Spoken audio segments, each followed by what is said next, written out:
How's it going today, guys? This is Dan with another video from the Rapway Homestead. And today we're going to be going through how to diagnose trailer lights that are not working. So in the last trailer light video you saw, we went through on how to test trailer lights without a vehicle, so just off of a 12-volt battery. And on that trailer, everything worked. Well, on this trailer, everything does not work. I'm going to go through step by step on how I diagnose what this trailer is going to, or what the problem is, what this trailer is going to need in order to be functional again, and then my recommendations on how to make it right and dependable so you don't have trailer light problems forever. So without further ado, let's get started. All right, so the first thing you're going to want to do is just a general visual inspection. Things you're going to want to be checking are your grounds. So here's a ground tab, and we've got a random wire here.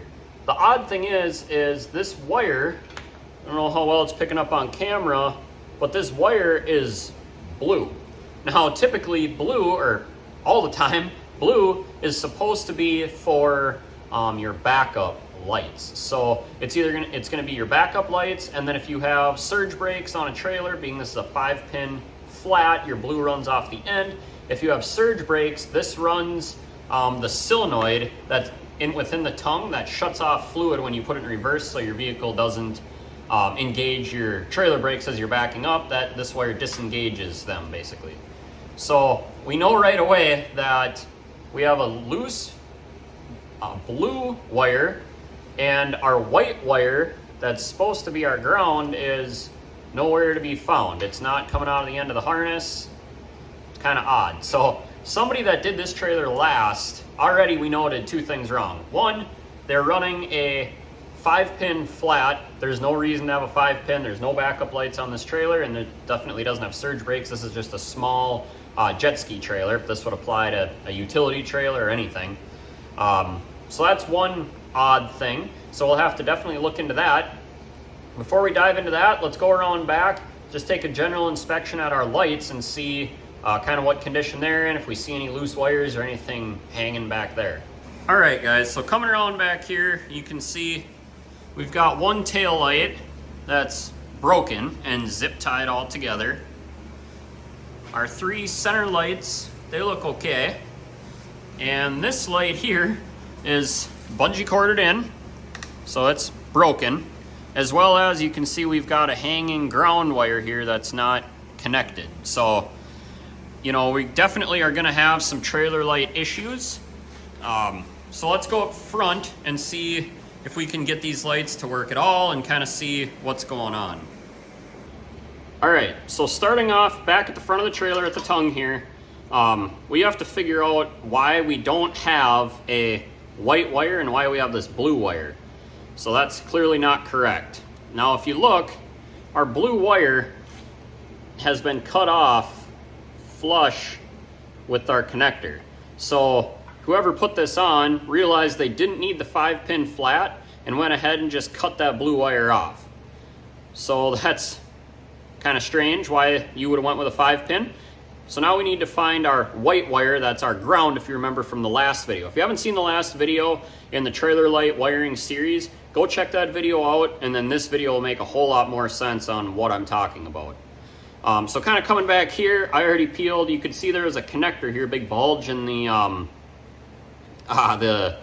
electrical tape. And if I open this up, you can see a not waterproof butt connector right here, that in one end of it is our white wire, and in the other end of it is our blue wire. So somebody went ahead and added length onto the white wire here by running a blue wire. But connecting that in, my assumption is that this then is the wire that was supposed to go into our ground tab right there, which you can see is very rusted and corroded. So there's technically nothing wrong with that. It's gonna work fine. I mean, electricity doesn't care about the color wire it's going through, it's all the same. However, if this were your trailer, when you go and try to diagnose problems like this, it can really confuse a person when people switch up wire colors within a wire harness. So now that we know that, we'll go ahead and connect this blue wire just temporarily back to the trailer and see if we have any lights working in back. So let's go ahead and do that. All right, guys, so first thing we're gonna do is go ahead and get this reconnected up to there to see if we have any power running to the back at all. So we're gonna go ahead and strip the end off this wire, which we now know is our ground. It should be white, but in this trailer it's blue because it's switched in the wire harness. So we're gonna go ahead and reconnect that to here. Now in order to do that, I'm just gonna use this little gator clip. It's hooked into a wire deal, but we're just gonna clip it on there for now. There's no sense on wasting trailer connectors if we're not gonna end up, if it's not gonna be a permanent repair because we need to replace other things in the future. That'd just be a waste of time and resources. So we've got that very temporarily hooked back up. So now we're gonna go ahead and just like in the last video, we're gonna run through our wire plugs here. So we're gonna go ahead and hook our black wire up to here on our, again, our jumper leads like in the last video we used. Just any jumper lead will work. And then we're gonna hook our red to the first brown, which is gonna be our running lights. That will power everything up. Again, being careful not to arc or spark anything.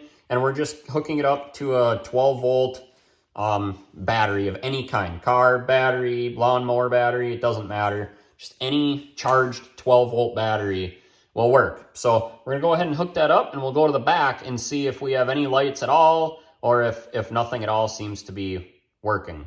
All right, guys, we're in the rear of the trailer here and we actually have some lights working back here, so that's good. We've got our left-hand light working.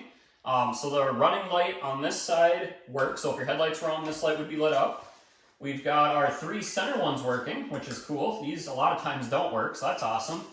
But this light over here is not working. So our right-hand side or our curb side light is not working. We don't have any power to it. But you can see that this ground wire is not hooked up. So this ground wire got torn out for some reason. Let's try to connect it here. Okay, so you can see it's dim because it's not a great connection, but if we were to repair that ground, that light would work properly. Now, unfortunately though, on this trailer, both these lights are busted out. This one, the mounting tabs are broken in the back. That's why it's bungee cord. And this one not only is hooked up with a bungee cord, or with zip ties I should say, but the lens is also smashed out of it. So we know that we have good power back here, but we do not have lights that are gonna be dependable for us. Now, if you were on a real tight budget and you didn't wanna spend just very minimal money on this trailer, so far all we'd have to do is hook that ground back up, hook the ground back up in the front, and we're gonna have our side, our running lights at least, and our center light. So that would be an option. Now let's go ahead and check if our turn signals and brake lights would work. So now we're back up to the front of the trailer. We learned that our running lights work, so we have power going back there. So the brown wire is good, going all the way to the back of the trailer. So next wire we're gonna check is our yellow one, which is this next pin over. And if it's working, should illuminate the left side of the trailer. So let's hook it up and see if it works. Going back over here and reconnecting it to our car battery. You don't wanna be moving pins around when it's connected because you could accidentally arc and spark stuff. So we'll turn that back on and see if that light is working. So again, this would be our turn signal and our brake light, like from diagnosing in the previous video. All right, so as you can see, that light is lit up. So this would be our brake light and our turn signal. So if this was, you can see it's a lot brighter. If this was the blinker that was flashing, the flash is actually controlled in the vehicle itself. So this light is working properly. We now know our yellow wire is good all the way back here. All right, now we're back up front. We checked our brown, we've checked our yellow. Now let's go ahead and check our green wire, which is gonna be the right-hand side of the trailer or the curb side green grass. So I've got it disconnected from the battery here. We're gonna go ahead and move our pin over to the next location and we'll run back and see. Now we know that tail light won't work unless we hold the ground wire to it, but let's go do that and see if the green wire is working. All right guys, so we're back in the rear of the trailer and now we're back onto the right side of the green wire, testing it the same way we did the other side, but something odd is going on here. So this tail light is very dimly lit up right now and it should not be lit up at all because we have no ground. So if I touch the ground, the light gets significantly brighter, as it should. Again, the problem is it should not be illuminated at all without this ground wire hooked up. So this is where things can get a little bit more difficult for you. So what's happening is, more than likely, the brown wire, that's our running light, is backfeeding ground to this light, allowing it to light up. So a few different things could be causing this. It could be a problem internally with the light. Could be, not as likely. The more likely cause is somewhere our brown wire running back to this side is making contact with the trailer frame, allowing it to backfeed a ground to it. It's obviously a very weak ground because our light is extremely dim, but it's allowing it to backfeed ground into it.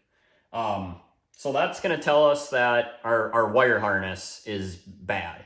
Now you can go ahead and tear into it further and find that, which I will go ahead and do. We'll pull this light off, especially being it's just bungee corded, and see if we can easily figure out where that problem might be. All right, guys, so what I'm not going to really be able to show you, but what's going on here is, if you look inside the trailer frame, there's this little cutout right here, and if you look inside, I can see a bunch of mouse nests in there. So clear indicator that mice have gotten into this wire harness.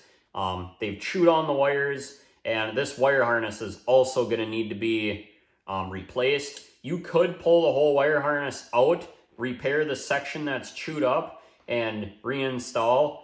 But honestly, with the issues we've got going on up front, with it being the wrong connector and the wrong color wires spliced in, the lights themselves being broken out in the back and not attaching to the trailer, and now this issue that the mice have gotten into, if they're into this side of the frame, there's a good chance they got into the other side of the trailer frame as well. Although everything is working, it's likely that somewhere in there there's a mouse nest. It's really common up here in Minnesota. Mice get into everything. It probably is where you guys are too.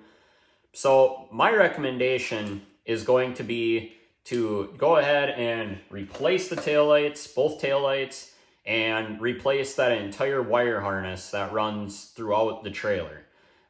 It's going to be the most cost-effective way. Honestly, by the time you pull it all out, all the old wiring out, repair the section, and put it all back in, you might as well just replace it. The long wire harness is not that expensive anyway.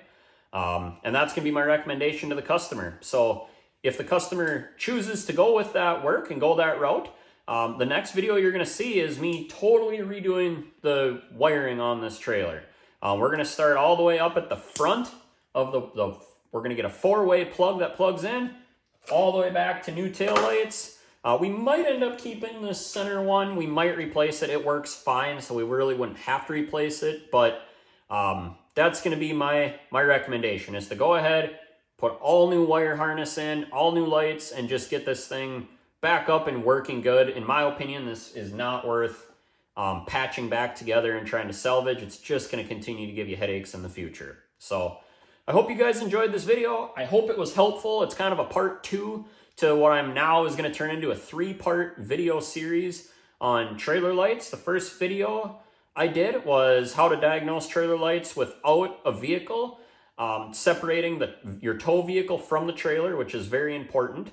The second video is this one here. It's going to be how to diagnose trailer lights that aren't all working, and to figure out the problems and what you need to do in order to remedy those issues. And then the third video, hopefully if the customer approves, is going to be completely rewiring this trailer, installing all new wiring, all new lights, getting everything working perfect. And if I can talk them into it, we're going to go ahead and do LEDs as well. So until next time, you guys, have a good one.